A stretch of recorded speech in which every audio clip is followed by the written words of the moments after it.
আমার একটা মেয়ে একটা ছেলে। মেয়ে তো এখানে জব করছে, ব্যাংকে আছে, আর টুকটাক গান করে, তেমন কিছু না, সময় পায় না বলে করতে পারে না।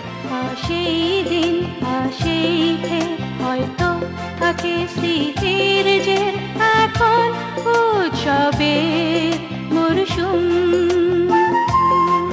ছেলে লন্ডনে আছে, চাকরি করছে, আসার মধ্যেই আছে।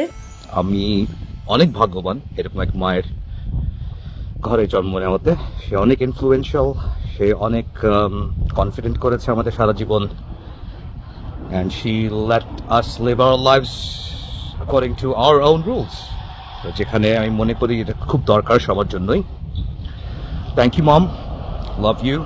আর অনেক অনেক যুগ ধরে তুমি তোমার ক্যারিয়ার আগাতে থাকো, দোয়া করি আল্লাহর কাছে ইনশাল্লাহ। এই আর কি। আমাদের আপনি যে পরিবার থেকে এসেছেন, আপনার পরিবারে এবং আপনার বোনরা সবাই তো বিখ্যাত বিখ্যাত শিল্পী, আপনার পরিবারের সঙ্গীত সাধনা করতো, তা আপনার ছেলে মেয়ে দুজনের একজনও সেভাবে গানকে কেন?